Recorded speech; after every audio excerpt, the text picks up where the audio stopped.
پتہ ہے میں نے زندگی میں صرف ایک چیز سیکھی ہے، اور میں تمہیں کوئی کتابی باتیں کہہ کر موٹیویٹ کرنے کی کوشش نہیں کروں گا، بلکہ ایک سچ بتاتا ہوں تمہیں۔ اگر اللہ تمہیں یہاں تب لے آیا ہے تو اس نے آگے کے لیے بھی بہت کچھ سوچ رکھا ہوگا۔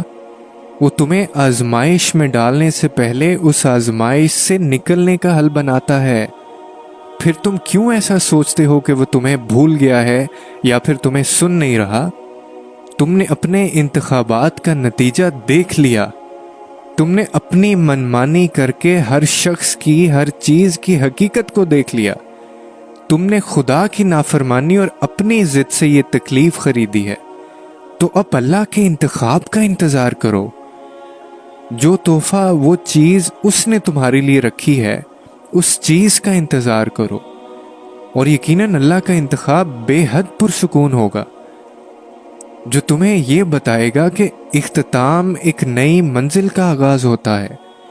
اس شخص کا انتظار کرو جو اللہ نے تمہارے لیے چن کر رکھا ہے، جو تمہیں اپنی محبت سے یہ سکھائے گا کہ سب ایک جیسے نہیں ہوتے، جس کو دیکھ کر تمہارا سر سجدہ شکر سے نہیں اٹھے گا، جس کو پا کر تم آسمانوں کی جانب نظر دوڑاؤ گے اور کہو گے کہ میں ہی نادان تھا، جو نافرمان تھا، مگر تو تب بھی رحیم تھا اور تو اب بھی رحیم ہے۔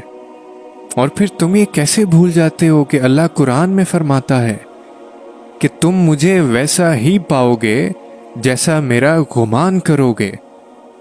یہ سب ہم پڑھتے تو ہیں لیکن سمجھتے نہیں ہیں۔ کیا تم جانتے ہو کہ جب حضرت موسیٰ کے پیچھے فوج لگی ہوئی تھی تب اللہ نے کیوں سمندر کو 2 حصوں میں بانٹ دیا؟ کیا تم جانتے ہو کہ جب حضرت ابراہیم کو آگ میں جانے کا حکم دیا گیا تو اس نے کیوں اس آگ کو ٹھنڈا کر دیا؟ کیا تم جانتے ہو کہ اس نے یوسف کو کیوں کنویں میں پالا؟ کیا تم جانتے ہو کہ اس نے حضرت ہاجرہ کو صحرا کے درمیان زمزم کیوں دیا؟ کیوں اس نے حضرت یونس کو مچھلی کے پیٹ میں بھی محفوظ رکھا؟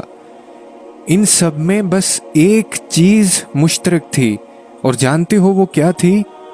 وہ تھا یقین، تقوی۔ صرف اس لیے کہ ان میں سے کسی نے ہمت نہیں ہاری، انہوں نے یقین رکھا کہ خدا رستہ نکالے گا، اور دیکھو خدا نے رستہ نکالا۔